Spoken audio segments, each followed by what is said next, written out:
할렐루야. 네, 오늘도 은혜 주시 주님을 찬송합니다. 지금까지 주제 설교를 했습니다. 승리를 위한 영적 방정시, 오늘 9번째 시간이고요.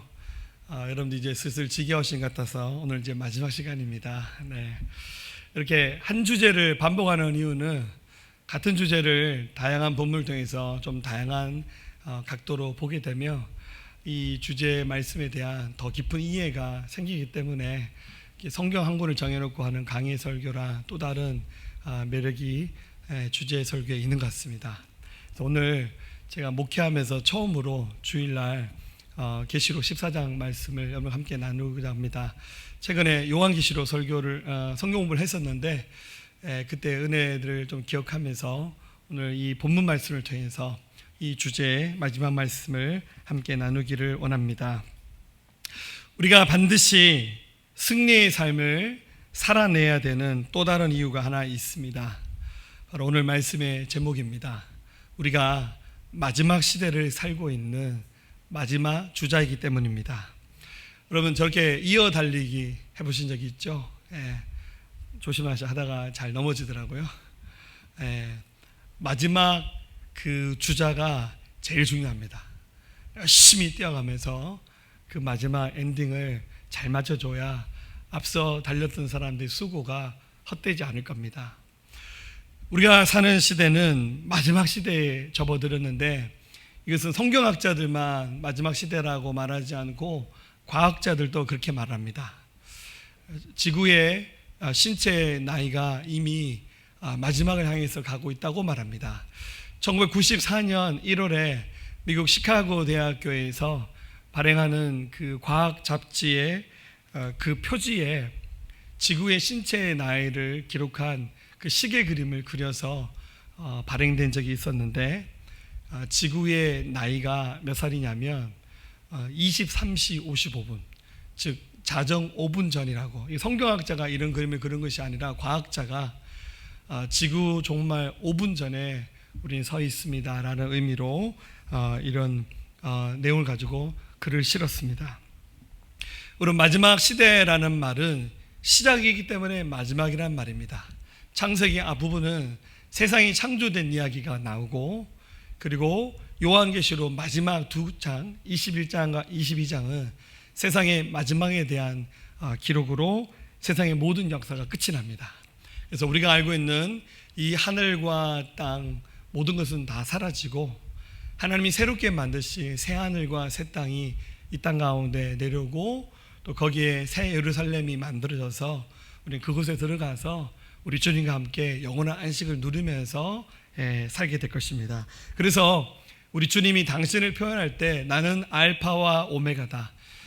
신약 성경이 기록된 언어인 헬라어의 그 알파벳 첫 글자가 알파이고 마지막 글자가 오메가입니다. 그래서 나는 알파와 오메가다. 요한계시록 1장 8절에 주 하나님 이르시되 나는 알파와 오메가라. 이제도 있고 전에도 있었고 장차 올 자요 전능한 자라 하시더라. 계시록 21장 6절에 또 내게 말씀하시되 이루었도다. 나는 알파와 오메가요 처음과 마지막이라. 내가 생명수 생물을 목마른 자에게 값없이 주리니. 22장 13절에 나는 알파와 오메가요 처음과 마지막이요 시작과 마침이라. 할렐루야. 모든 시작의 역사를 여셨던 하나님께서 세상의 마지막 역사도 당신의 손에 의해서 기록되게 할 것이고, 그리고 세상의 모든 역사가 완성되는 그 마지막 시대에 우리가 진입을 했습니다.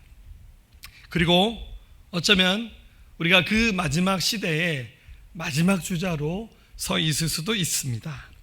그래서 요한계시록 5장부터 15장까지 말씀을 살피면 그 마지막 시대에 일어날 사건들과 징조들이 아주 자세히 기록됐습니다. 이게 성경 곳곳에 흩어져 있는데 계시록에서는 이것을 한데 모아서 기록하고 있는데 그 장면이 크게 보면 21가지 장면이 지나갑니다. 왜 21가지냐면 7가지 사건이 끊어서 등장을 하는데, 첫 번째 사건은 도장이 찍혀져 있는, 인이 쳐져 있는 7 두루마리에 기록된 말씀이 있는데, 하나님께서 이 7 두루마리에 기록된 말씀을 하나하나 푸실 때마다 엄청난 사건들이 일어납니다. 그리고 두 번째는 7 천사가 등장해서 차례차례 나팔을 한 번씩 붑니다. 빵빠레 빵빠 이렇게 불겠죠. 그러면 나팔을 한 번 불 때마다 또 굉장한 사건들이 일어납니다. 그리고 세 번째는 7 대접, 넓적하게 생긴 그릇에 뭐가 담겨져 있는데 그 대접이 이렇게 엎어지면서 또 이 땅에 굉장한 사건이 일어납니다. 그러니까 이것을 계산하면 21가지 사건이죠. 그런데 이 21가지 사건이 전혀 다른 사건을 이야기하고 있는 것이 아니라 굉장히 오버랩되는 겹치는 사건들도 있습니다. 그러나 장면을 보면 이것은 21가지죠. 아마 그 각 장면의 4번째, 5번째, 6번째, 7번째 후반부에 나온 사건들은 굉장히 비슷한 사건을 얘기하고 있습니다. 그래서 이걸 종합을 하면 지구의 역사 가운데 마지막 시대 때 일어나게 될 그 재앙들을 길게 설명하면 21가지인데 아마 그 뒷부분에 나오는 사건은 성경에 7년간 집중해서 굉장한 고난의 사건이 있다고 말하는데 이것을 7년 대환란이라고 말합니다. 그래서 이 21가지 사건 가운데 뒷부분의 사건들은 그 7년 대환란 때 부어질 인류가 경험하게 될 재난에 관한 말씀의 기록입니다. 여러분, 우리가 코로나 시대를 살고 있잖아요. 많이 쫄았죠, 그죠? 코로나 걸리면 죽을 것 같고 다들 굉장히 걱정 의심이 많은데 참 감사하게 백신이 만들어져서 이제 백신 공급이 굉장히 원활하게 되고 있는 것 같아요. 우리나라 1차 접종자 수가 미국을 앞질렀다는 뉴스가 어제 나오더라고요. 그리고 어린아이들용 백신도 개발이 됐고 이제 먹는 경구용 예방약도 있고 치료제가 개발되어서 얼마 지나지 않아서 인류가 이렇게 결핵이라든지 무슨 장티푸스라든지 이런 병을 정복했듯이 코로나가 완전히 없어지기는 쉽지 않겠지만 곧 정복되는 날이 와서 마스크 벗고 우리 다 같이 교회 식당에서 밥 먹는 날이 빨리 왔으면 좋겠어요. 할렐루야. 그런데 이 21가지로 표현되어 있는 이 재앙의 시대는 이런 코로나와 비교할 수 없는 엄청난 재난이 일어납니다. 자연재해가 일어나서요, 굉장히 많은 비가 와서 홍수가 나기도 하고 바다의 물과 강의 물들이 마르기도 하고 지진이 일어나기도 하고 또 반대로 기근이 일어나기도 하고 그리고 전염병이 돌기도 하고 이런 코로나랑 비교할 수 없는 전염병입니다. 적어도 지구에 사는 인류의 3분의 1 이상이 죽게 되는 재난이 일어나게 될 것이고, 그리고 세계 3차 대전이 될지 4차 대전이 될지 모르겠지만 전 세계적인 전쟁이 일어나서 굉장히 많은 사람들이 죽거나 다치거나, 그리고 우리가 알고 있는 이 자연과학 문명이 굉장히 많이 파괴되는 엄청난 재난이 마지막 시대 때 일어나게 됩니다.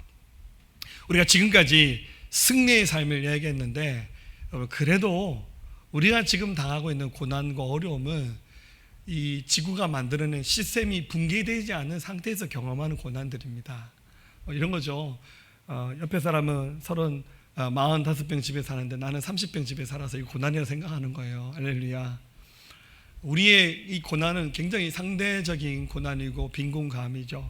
그런데 마지막 시대 때 일어날 이 재난은 거의 통제 불가능의 상황 속에 들어가서, 그래도 여러분들 지금 이 코로나는 전 세계가 다 통제하면서 그래도 좀 많이 노력하자. 우리 대한민국 국민들 얼마나 성숙합니까?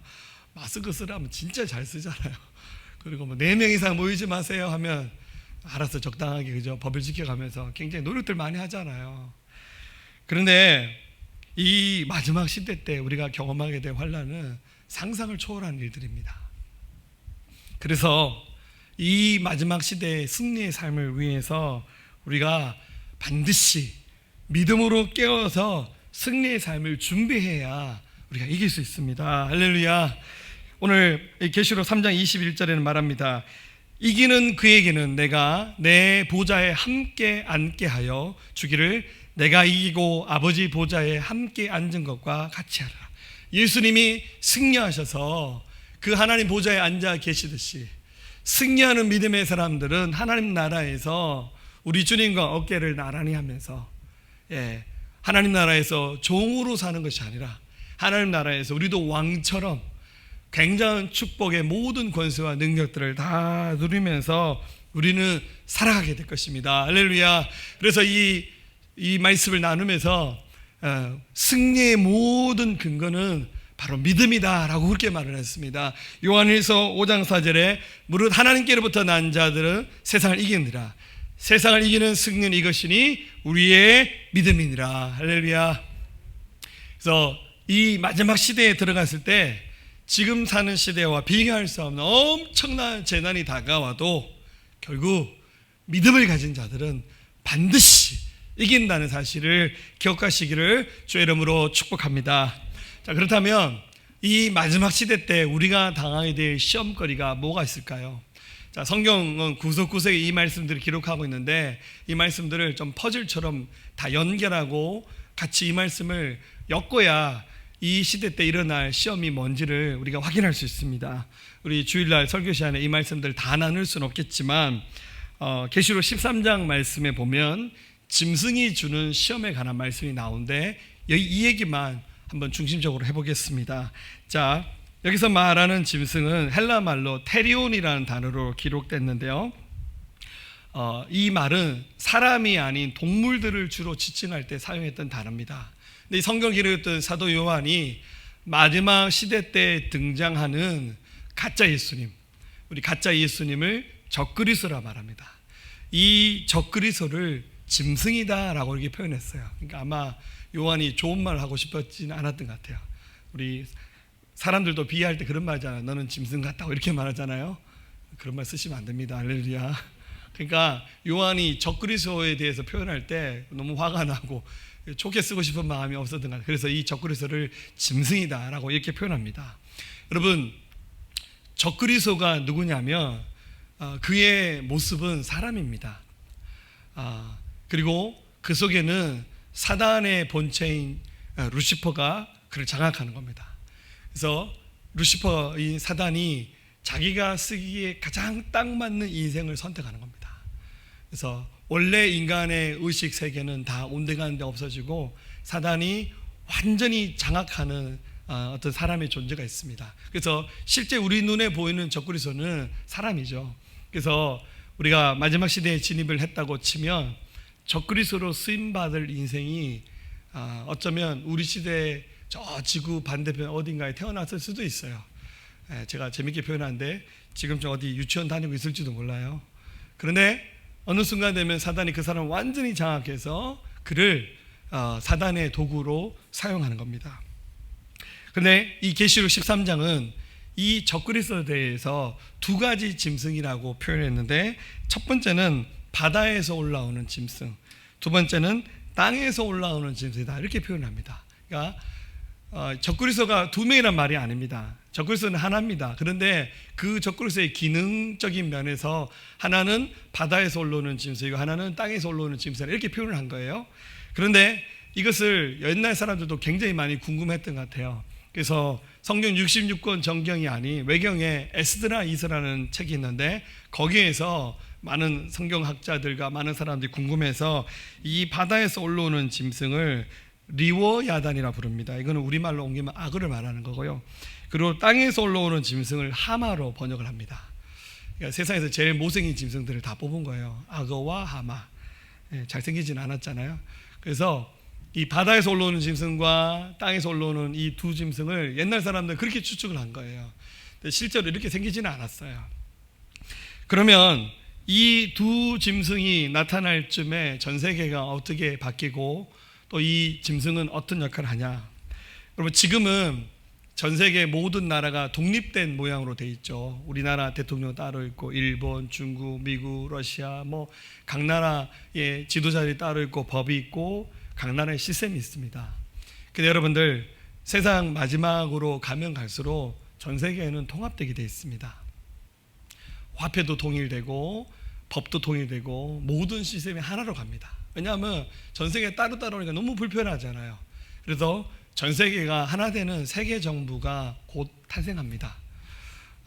바다에서 올라오는 짐승이라고 표현된 적그리스도는 이 전 세계가 하나가 돼가는 이 시스템 위에 등장해서 전 세계 정치를 통합하는 힘을 가진 존재입니다. 아마 뭐 유엔 같은 단체가 있지만 유엔이 전 세계를 막 좌지우지하는 그만한 힘을 갖고 있지는 않잖아요. 근데 지금 전 세계가 자꾸 통합을 합니다. 여러분들 유럽에 가면 EU에 가입되어 있는 나라들은 이미 국경이 허물어졌어요. 그래서 서로 나라를 통과할 때 여권 확인 같은 거 안 합니다. 비자 같은 거 필요 없어요. 그리고 화폐도 통일됐죠. 유로를 사용하잖아요. 그래서 영국에서 유로 쓰고, 물론 영국은 브렉시트 속에서 이제 유로에서 탈퇴하긴 했지만 유럽의 나라들 뭐 프랑스, 독일, 오스트리아 이런 나라들 갈 때 국경도 없고 화폐도 다 동일하게 사용합니다. 그냥 한 나라가 됩니다. 그리고 전 세계가 FTA 같은 제도를 통해서 무역 사이에 관세를 철폐하면서 이렇게 서로 편하게 무역을 하잖아요. 이런 시스템들이 계속 발전하다 보면 전 세계의 정치, 경제 모든 것들이 통합하는 날이 옵니다. 그 순간 적그리스도가 나타나서 전 세계의 정치를 통합하는 존재로 등장합니다. 계시록 13장 4절에 용이 짐승에게, 사단이 적그리스도에게 권세를 주므로 용에게 경배하며 짐승에게 경배하여 이르되 누가 이 짐승과 같으냐, 누가 능히 이와 더불어 싸우리요 하더라. 또 짐승이 과장되고 신성모독하는 말한 입을 받고 또 42달 동안 일할 권세를 받으니라. 사단의 지배를 받는 적그리스도가 바다에서 올라온 짐승이죠. 전 세계를 통합하는 힘을 가지고 세상을 통치하게 됩니다. 그런데 신성모독하는 말을 합니다. 하나님을 모욕하고 하나님을 인정하지 않아요. 그런데 그 기간이 42달이라고 표현됐죠, 여러분들. 자, 말씀 다시 보면 5절이죠. 42달. 이 42달은 계산하면 3년 반입니다. 여러분, 이 마지막 시대 때 적그리스도 등장할 때 집중적으로 사람들이 고난 당하는 기간이 7년이거든요. 그래서 이 7년을 반으로 나누면 전 3년 반을 42달, 후 3년 반은 달로 계산하죠. 일로 계산해서 1260일 이렇게 계산을 한 겁니다. 모르긴 몰라도 적그리스도가 이 7년 대환란 기간 동안 굉장히 힘을 발휘하는데 전 세계의 통합의 힘을 가지고 세상을 통치하게 됩니다. 그러면 분별을 해야겠죠. 아, 저거 마귀 새끼구나, 저거 가짜 예수님이구나 해야 되는데 사람들이 이런 분별력을 갖지 못합니다. 13장 6절 짐승이 입을 벌려 하나님을 향하여 비방하되 그의 이름과 그의 장막 곧 하늘에 사는 자들을 비방하더라. 또 권세를 받아 성도들과 싸워 이기게 되고 각 족속과 백성과 방언과 나라를 다스리는 권세를 받으니 죽임을 당한 어린 양의 생명책의 창세 이후로 이름이 기록되지 못하고 이 땅에 사는 자들은 다 그 짐승에게 경배하리라. 어떤 일이 일어날지 가늠이 됩니까? 적그리스도가 세상을 이렇게 다스리는데 굉장히 깨어있는 믿음의 사람들은 알아차리죠. 아, 저거 가짜 예수님이구나. 그런데 교회 다니는 사람들, 굉장히 많은 사람들이 분별하지 못하고 이 적그리스도를 예수님인지 착각하고 추종하게 될 것이고, 특별히 생명이 없는 사람들, 생명책에 이름이 기록되지 않은 사람들은 18절 말씀 다시 보세요. 생명책에 이름이 기록되지 않은, 안 믿는 사람들 말합니다. 이들은 다 그 짐승에게 경배한다는 거예요. 무섭지 않나요?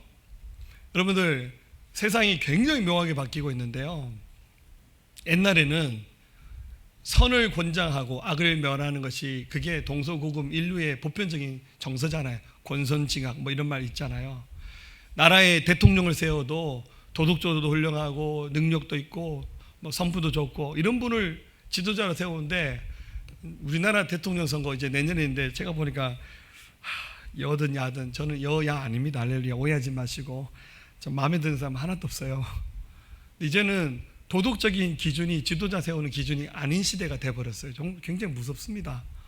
아, 우리나라 대통령 누가 될지 모르겠지만 이제는 이런 시대가 아니구나. 여러분들, 세계 대통령 같은 역할을 할 자가 적그리스도입니다.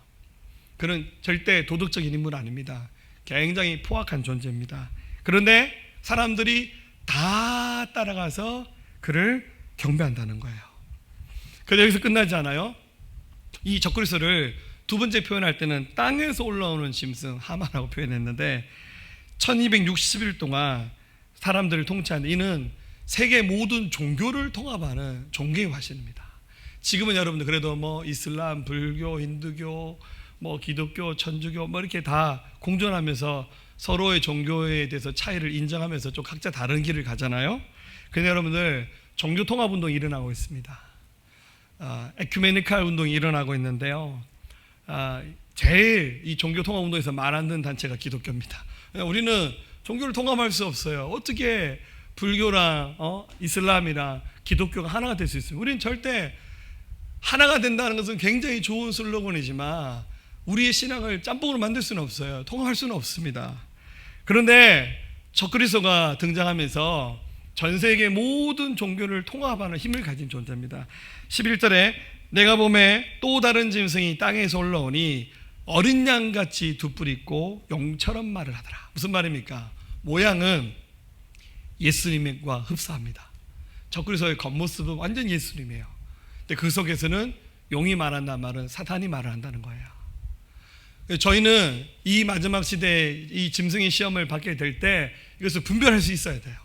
그런데 대부분의 사람들이 이것을 분별하지 못하고 용이 흉내내는 이 가짜 모습에 예수님 모양 흉내내는 거예요. 퍼포먼스 하는 거예요. 거기에 홀려서 따라가게 되어 있습니다. 굉장한 일들이 일어나면서 많은 사람들이 배도하는 역사들이 나타나고, 왜냐하면 본인이 배도하면서 이게 틀린 건지도 모르고 막 따라가는 거예요. 그러다가 이 짐승이 주는 시험 중에 가장 클라이막스가 바로 뭐냐면 사람들의 이마와 손에 표를 받게 한다는 거예요. 자, 여러분들, 이마와 손에 표를 받게 한다는데 이게 뭐냐면 물건을 사고 파는 기능을 하는 표입니다. 오늘날로 치면 여러분들 체크카드, 신용카드 이런 거 있잖아요. 자, 여러분들, 사람들이 화폐를 왜 만들었습니까? 옛날에 화폐가 없던 시절에 물물 교환을 했어요.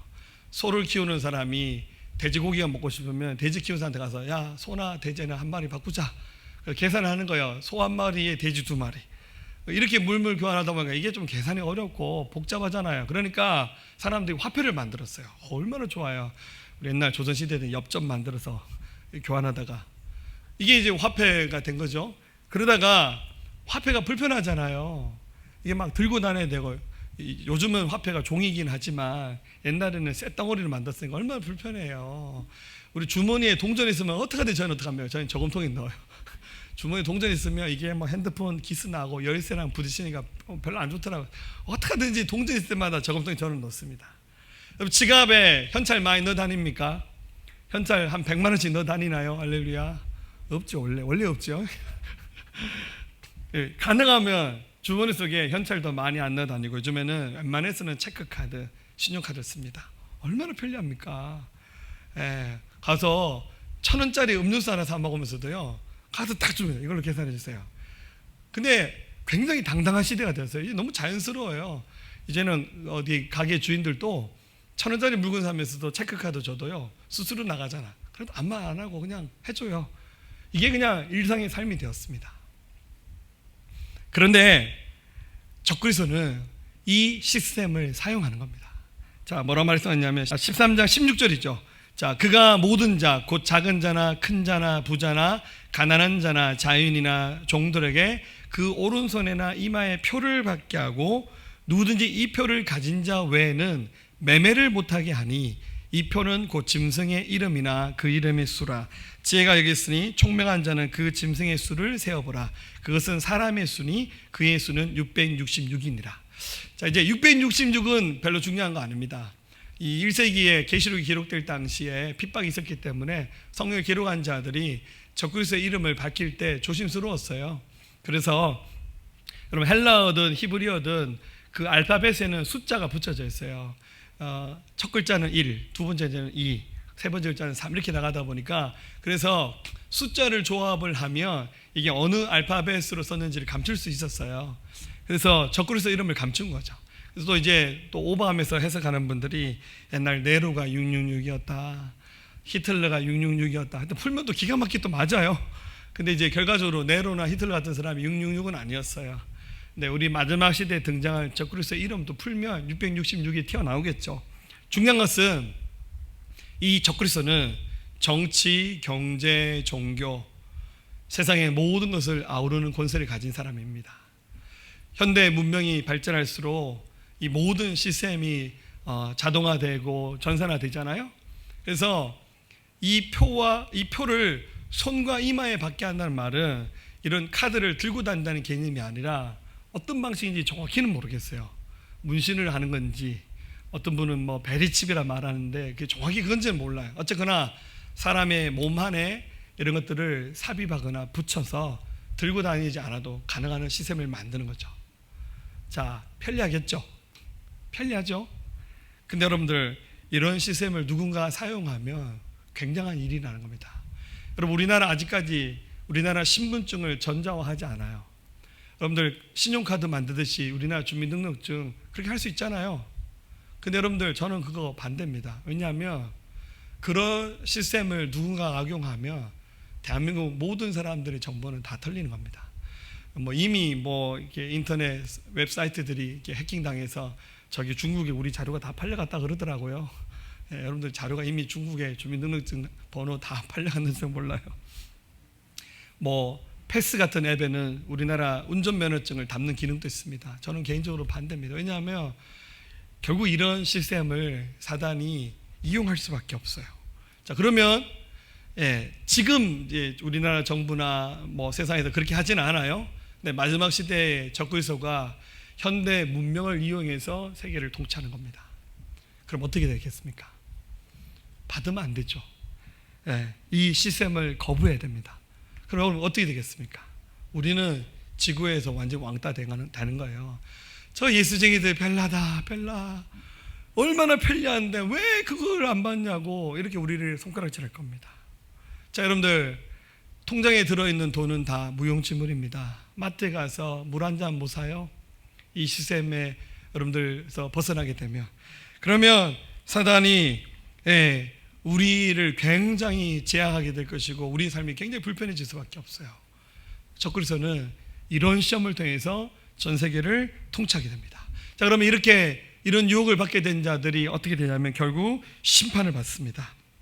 뭐라고 말했냐면 계시록 14장 9절에 또 다른 전사 곧 셋째가 그 뒤를 따라 큰 음소리에 대해 만일 누구든지 짐승과 그의 우상에게 경배하고 이마에나 손에 표를 받으며 그도 하나님의 진노의 포도주를 마시리니 그 진노의 잔에 섞인 것이 없이 부은 포도주라. 거룩한 천사들 앞과 어린 양 앞에서 불과 유황으로 고난을 받으리니 그 고난의 연기가 세세토록 올라가리로다. 짐승과 그의 우상에 경배하고 그의 이름의 표를 받는 자는 누구든지 밤낮 쉼을 얻지 못하리라 하더라. 지금 여러분들 QR코드 이런 것들이 이런 짐승의 표를 말하는 건 아닙니다. 그러나 결국 사단은 현대 문명의 모든 것을 다 통합해서 결국 이것을 손에 집어넣고는 이것을 가지고 전 세계 모든 사람을 통제하고 다스리면서 우리를 넘어뜨립니다. 어떻게 되겠습니까? 아마 제 생각에는 지상에 있는 교회들이 다 문을 닫을 것 같아요. 지금은 온라인 예배가 가능하고 그래서 우리가 어떻게 하든지 모여서 기도하려고 그러잖아요. 근데 여러분들 그 7 나팔 가운데 대접 가운데 굉장한 재난도 예언이 되어 있거든요. 제 생각에는 우리 이 전 세계 모든 시스템이 다 다운이 될 것 같아요. 아마 이렇게 우리가 모여서 예배하는 것이 거의 불가능할 것 같아요. 어떻게 됩니까? 저는 길을 쓰고 여러분 찾아가야겠죠.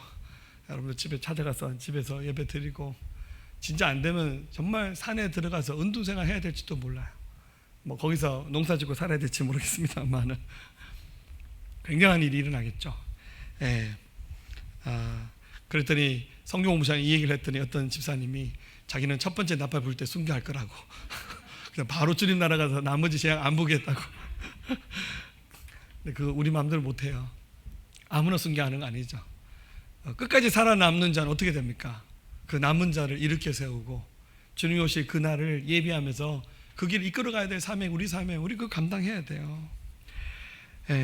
결국 마지막 시대 이 짐승의 시험을 이길 수 있는 믿음의 비결은 바로 인내입니다.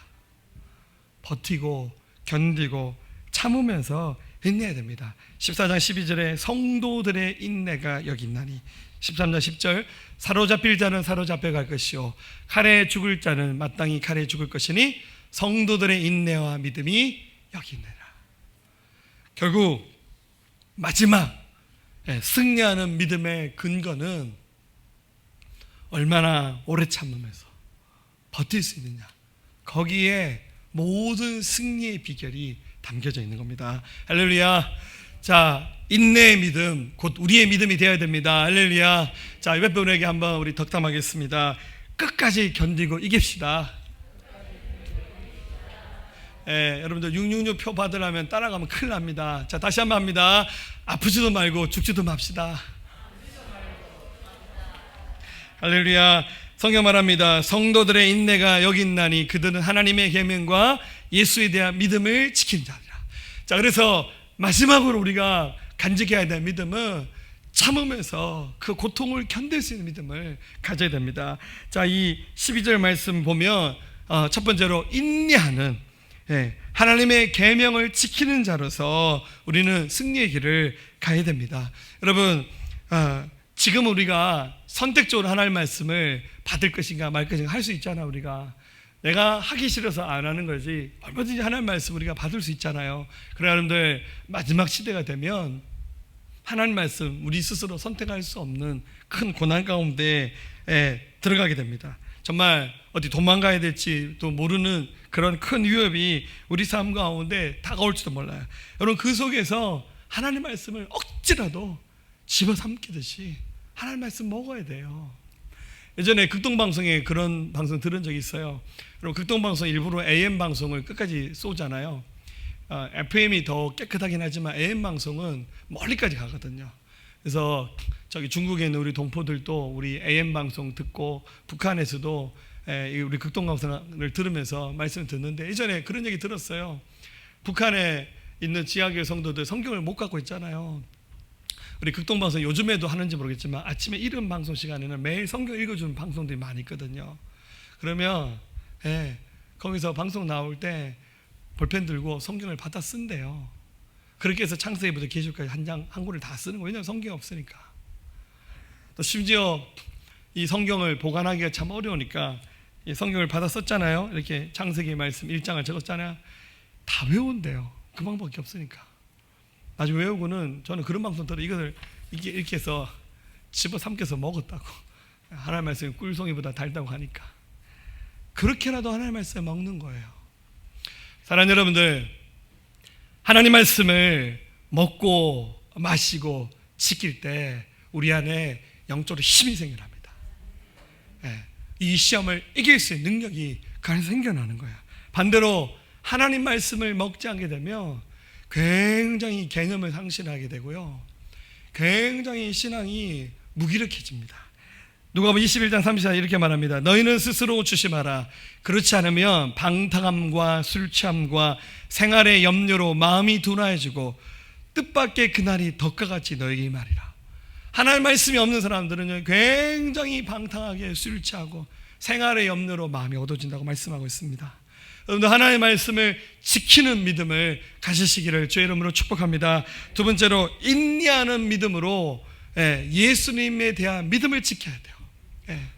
여러분들, 제가 이런 말 하잖아요. 믿음이 없으면 뭐라도 있어야 된다고요? 그렇죠. 믿음이 없으면 의리라도 있어야 한다고. 의리 아시죠? 또 의리가 없으면 눈치라도 있어야 된다고. 할렐루야. 주님이 생명 주셨잖아요. 인간적으로도 우리 배신하면 안 돼요. 우리가 얼마나 많은 사랑과 은혜들을 누리면서 여기까지 왔습니까? 그래서 인내하는 믿음은 예수님에 대한 우리의 믿음을 끝까지 지켜나가는 게, 그게 인내하는 믿음입니다. 여러분들, 로마에 가면 카타콤이 있죠. 이 로마 사람들의 그 지하 공동묘지입니다. 우리랑 다르게 사람이 돌아가시면 매장하는 문화가 아니라 굴을 파서 여기다 사람의 시신을 안치해서 하는 장례 문화가 있었는데, 예수 믿는 사람들이 이 카타콤에 들어가서 숨어서 살았어요. 여러분들, 남의 무덤에 들어가서 산다는 게 굉장히 이게 그렇게 아름다운 일은 아니잖아요. 굉장히 이게 좀 무섭지 않나요? 그런데 왜 이 카타콤에서 살았냐면, 로마의 황제도 아무리 사람들을 괴롭혀도 남의 무덤까지 건드리지는 않았어요. 무덤을 신성시하는 문화가 있었어요. 그래서 예수 믿는 사람들이 우리 안 되면 무덤에 들어가서 살자. 그래서 우리 초대교회 굉장히 많은 성도들이 카타콤에 들어가서 기록에 하면 적어도 10세대 이상 300년 이상 이 무덤에서 숨어서 살았어요. 여기서 시주장가가고 여기서 태어나서 죽을 때까지 한 번도 햇빛 못 보고 그 은둔 생활을 이 카타콤에서 하는 거예요. 이유는 하나입니다. 예수님에 대한 믿음을 지키기 위해서요. 그 카타콤 속에 들어가면 벽화가 이렇게 발견되는데 거기에 뭐 낙서도 많이 해놓고 했는데 제일 많이 발견되는 벽화가 물고기입니다. 예. 그 헬라어로 물고기를 익투스라 말합니다. 여러분 이게 헬라 말이죠. 이렇게 적혀 있잖아요. 익투스란 말이 물고기인데 이게 로마의 감시가 있으니까 예수 믿는 사람끼리 서로 은어를 사용했는데 이 익투스라는 말에 이 알파벳 첫 글자를 헬라 말로 풀면 이런 말이죠. 예수 그리스도 하나님의 아들 구세주. 마태복음 16장 16절에 나온 말씀이죠. 주는 그리스도시요 살아계신 하나님의 아들입니다. 이 말을 이 익투스라는 물고기라는 단어를 가지고 그 첫 글자를 따서 이렇게 서로 은어를 만든 거죠. 그래서 이 물고기 모양을 보여주면 당신 예수 믿는 사람이구나. 한동안 이 말이 이렇게 비밀 언어로 통용이 되었던 거죠. 근데 왜 하필 물고기를 이렇게 그렸냐면 물론 이제 알파벳 첫 글자를 잘 따서 했는 의미도 있겠지만 아마 이런 뜻이 있었던 것 같아요. 여러분들 물고기는 잠잘 때 눈을 안 감고 잠을 자거든요. 눈꺼풀이 없어요. 쌍꺼풀 수술 해줘야 되나요? 그러니까 눈을 뜨고 자는 거죠. 그래서 아마 눈을 감자고 늘 깨어있는 그 물고기를 본받아서 이 마지막 시대에 예수님께 대한 믿음을 지키면서 견디고 이겨보자. 아마 이런 의미가 이 속에 있었던 것 같아요. 마지막 세 번째입니다. 인내로 참다 보면 우리의 수고가 끝나는 날이 옵니다. 현재 이 고통 지긋지긋하지만 그치는 날이 옵니다. 13절 또 내가 들으니 하늘에서 음성이 나서 이르되 기록하라 지금 이후로 주 안에서 죽는 자들은 복이 또다심에 성령이 이르시되 그러하다 그들이 수고를 그치고 쉬리니 이는 그들의 행한 일이 따름이라 하시다. 즉 이 모든 환난과 고통 수고가 끝난 날이 온다는 거죠. 그래서 지금 굉장히 어둠의 터널을 통과하고 고통의 시간이 있어도 이 마지막 날이 오게 되면 주님 오시는 그날 이 모든 것이 다 완성이 된다는 거죠. 그래서 로마서 5장 8절에서도 생각하건대 현재 고난은 장차 우리에게 나타날 영광과 비교할 수 없는 것이라고 성경은 그렇게 말하고 있습니다. 할렐루야. 자, 이제 이 말씀 마치겠습니다. 오늘까지 9번에 걸쳐서 왜 우리가 승리하는 삶을 살아야 되는지 승리의 근거가 되는 말씀들 마지막에 방정식으로 여러분께 말씀을 나눴는데 오늘 마지막 방정식을 정리하고 마치겠습니다. 특별히 오늘 말씀에 서두에서 말씀드렸듯이 우리는 이어 달리기 계주를 하는 마지막 주자입니다. 여러분 우리 앞에 이 믿음의 경주를 해왔던 많은 신앙의 선배들이 죽음을 불사하고 순교의 피를 뿌리면서 우리 손에 이 복음을 전해주셨어요. 우리 손에 피 묻은 바톤이 우리 손에 쥐어져 있는 거예요. 우리 앞에 수많은 사람들이 걸어갔던 이 길을 우리가 잘 완성해야죠. 우리가 포기하지 않고 이 믿음의 경주를 가면서 세상의 마지막 역사를 써가는 그 책임을 우리가 감당해야 됩니다. 자, 첫 번째입니다. 믿음을 굳게 하십시오. 할렐루야. 베드로후서 1장 10절과 11절 우리 같이 읽습니다. 그러므로 형제들아 더욱 힘써 너희 부르심과 택하심을 굳게 하라. 너희가 이것을 행한지 언제든지 실족하지 아니하리라. 이같이 하면 우리 주 곧 구주 예수 그리스도의 영원한 나라에 들어감을 넉넉히 너에게 주시리라. 아멘. 우리의 믿음을 굳게 해서 하나님 나라에 넉넉히 들어가는 승리자가 되시기를 주의 이름으로 축복합니다. 두 번째입니다. 우리가 입고 있는 옷을 빨면서 나아가야 됩니다. 무슨 말입니까? 우리가 예수 믿고 하나님의 자녀가 되었지만 우리가 연약함 가운데 죄짓기도 하고 넘어지기도 합니다. 그때 어떻게 되냐면 우리가 입고 있는 이 더러워진 옷을 벗어서 세탁을 해서 새 옷처럼 다시 만들어 다시 입고 가는 거예요. 그래서 이 마지막 시대에 우리가 입고 있는 이 더러운 옷을 매일매일 빨면서 정결하게 하는 일을 해야 됩니다. 22장 14절 자기 두루마기를 빠는 자들은 복이 있으니 이런 그들이 생명나무에 나아가며 문들을 통하여 성에 들어갈 권세를 받으려 함이로다. 아멘. 매일매일 여러분 입고 있는 이 옷이 더 정결해지도록 이 옷을 세탁하면서 여러분들 믿음의 승리를 이뤄가시기를 주의 이름으로 축복합니다. 세 번째입니다. 원수와 대적하셔야 됩니다. 사단은 눈에 불을 켜고 우리를 넘어뜨리려 합니다. 여러분들 믿음으로 말씀으로 원수를 대적하시기를 주의 이름으로 축원합니다.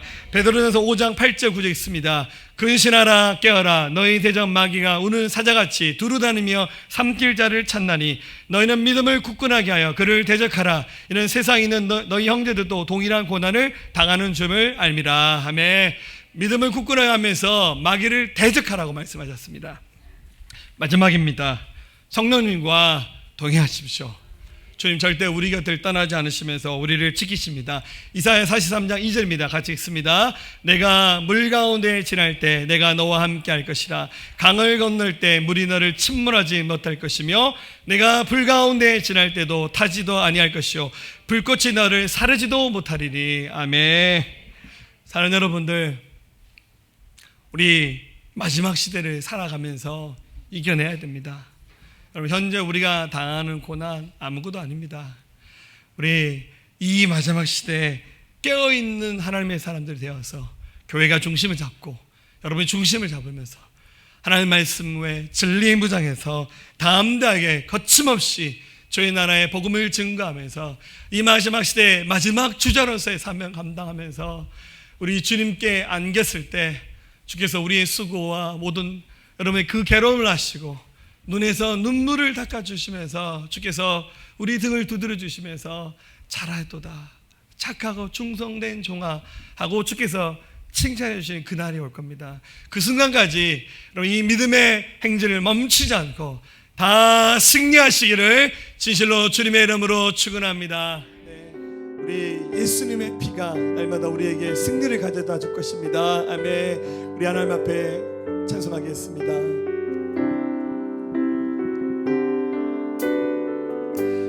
하나님이 세상을 이처럼 사랑하사 하나님이 세상을 사랑하사 독생자를 우리에게 주셨으니 주를 믿는 자마다 멸망치 않고 영원한 생명 얻으리. 하나님이 세상을 사랑하사 독생자를 우리에게 주셨으니 주를 믿는 자마다 멸망치 않고 영원한 생명 얻으리. 할렐루야 할렐루야 할렐루야 할렐루야